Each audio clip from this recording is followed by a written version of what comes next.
Pois é, Orson, a gente já ouviu esse tipo de ataque que acontece em celulares, pessoas que roubam seus dados e depois você tem que entrar em acordo com elas, ou seja, pagar ali, você acaba refém delas, né? E agora eles fazem esse super ataque atingindo 74 países. Como isso se dá, Orson?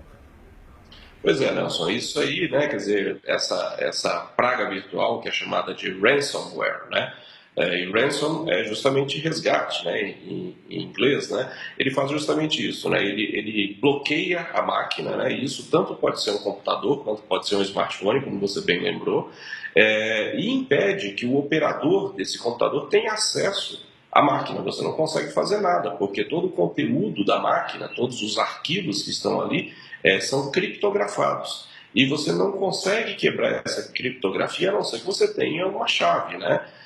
Não dá para saber ainda qual é a força da criptografia que está sendo usada nesse ataque que está se alastrando o mundo afora ali, mas é um ataque de alta gravidade, né? Porque ele incapacita as empresas e os usuários de terem acesso aos seus computadores, aos seus servidores, né? Eu acredito que esse seja o ataque em maior escala já registrado, certamente é o ataque ransomware de maior escala já registrado, e é assustadora a velocidade com que ele está se espalhando o mundo afora, né? Inclusive já atingindo aqui alguns computadores aqui no Brasil. Para você isso, Warrenson, e também para os nossos assinantes, que o Tribunal de Justiça de São Paulo pediu que os funcionários desligassem seus computadores, os seus terminais, como medida de segurança. E exatamente sobre segurança, ou seja, essas empresas que foram atacadas, inclusive a Telefônica na Espanha também foi vítima hoje desse ataque. Aqui no Brasil, a assessoria de imprensa diz que não sofreu nenhum tipo de intervenção desses hackers. Mas essas empresas, a gente sabe que elas são altamente preparadas, têm lá recursos infinitos para se protegerem. E como eles conseguem furar esse bloqueio, Orson? Pois é, Nelson. Pelas informações que a gente tem até agora, esse ataque ransomware foi propagado a partir de dois malwares. Um se chama WannaCryptor e o outro se chama WannaCry. Querer chorar, né? E realmente dá vontade de chorar. E, ao que tudo indica, essas pragas virtuais exploraram uma brecha no Windows, no sistema Windows, no sistema operacional Windows, que é o mais popular, está presente em praticamente todos os computadores, né? Pelo menos na enorme maioria dos computadores.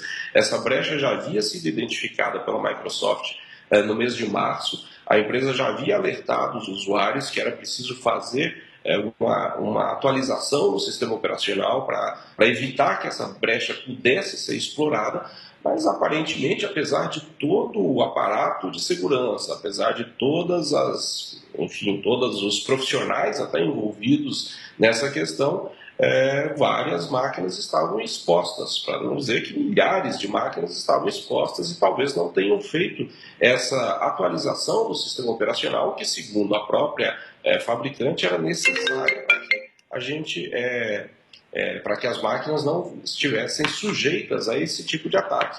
Então, até onde a gente sabe, a propagação tão rápida e tão frenética desse malware se deu justamente porque os hackers foram capazes de explorar uma brecha no sistema operacional Windows, uma brecha que já havia sido identificada e que já havia, inclusive, recebido uma atualização de segurança por parte da Microsoft.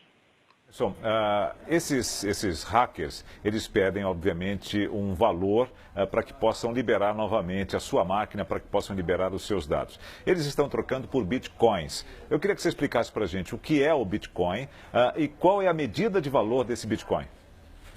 Então, Bitcoin é uma moeda virtual, né, Nelson?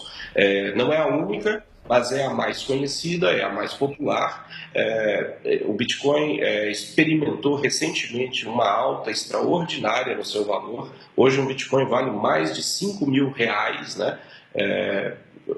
Tá experimentando aí uma valorização impressionante nos últimos meses. E por que usar uma criptomoeda, né? Por que usar uma moeda virtual nesse caso? Teoricamente, é mais fácil você rastrear o movimento de uma moeda virtual, né? Teoricamente, uma moeda virtual, tem lá todo o controle, inclusive você consegue saber exatamente por onde ela passou e para onde ela foi. A questão é que você não consegue saber quem recebeu, né? Quer dizer, você consegue rastrear essa moeda, todo o movimento dessa moeda no mundo virtual, mas você não consegue saber exatamente quem é a pessoa, ou quem são as pessoas que estão se beneficiando dessa moeda. Então, mostra que, assim como no mundo real, né, em que você tem essa questão toda envolvendo paraísos fiscais, etc. e tal, também no mundo virtual você tem aí um problema de segurança sério, né, envolvendo a moeda virtual, que você sabe por onde ela passou, mas você não consegue identificar quem são os reais beneficiários, né, dessa moeda, quem é que, em última instância, vai se beneficiar caso esses resgates, caso esses prêmios sejam pagos para que as máquinas sejam finalmente libertadas, né? Então, por isso que muitos ataques ransomware têm pedido resgates em moeda virtual, né? A moeda virtual que vem se tornando cada vez mais importante, cada vez mais aceita, né? Você já consegue até pagar, até mesmo no Brasil, você consegue pagar por produtos usando moeda virtual, você consegue transferir moeda virtual para a sua conta bancária e sacar isso em dinheiro no país em que você esteja. Então, à medida que ela se torna mais disseminada, ela também se torna mais interessante, porque ela tem essa característica, você consegue rastreá-la, mas você não consegue identificar claramente, pelo menos não é tão simples assim, identificar quem são as pessoas que estão operando, que estão se beneficiando em última instância, no caso de um ransom, no caso de um resgate sendo pago em Bitcoin, em criptomoeda, né, que é como estão sendo denominadas essas moedas virtuais. Encerrar, você disse que foi uma falha detectada no Windows. A própria Microsoft já pediu para que as pessoas façam uma atualização. Simplesmente isso é o suficiente ou o que deve ser feito?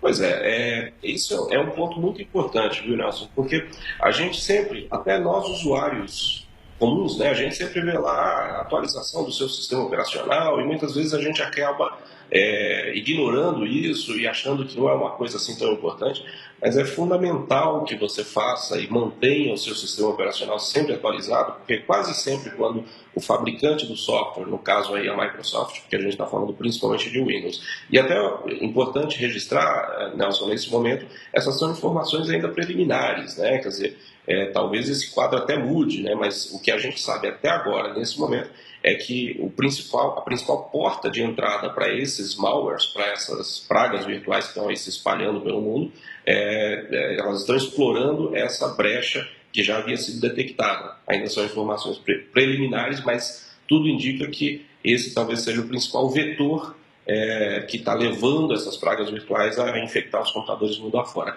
Pois bem, então voltando ao ponto, é muito importante que você mantenha o seu sistema operacional atualizado, porque quase todas as atualizações de sistemas operacionais, né, do Windows, do macOS, são atualizações de segurança, porque os fabricantes percebem alguma vulnerabilidade, percebem algum problema no código que pode permitir que outras pessoas controlem a sua máquina, tenham acesso aos seus dados, e eles vão lá e corrigem isso a partir de atualizações. Então é muito importante manter o sistema operacional atualizado e é muito importante também manter um programa de proteção, né? Um programa de segurança, um antivírus.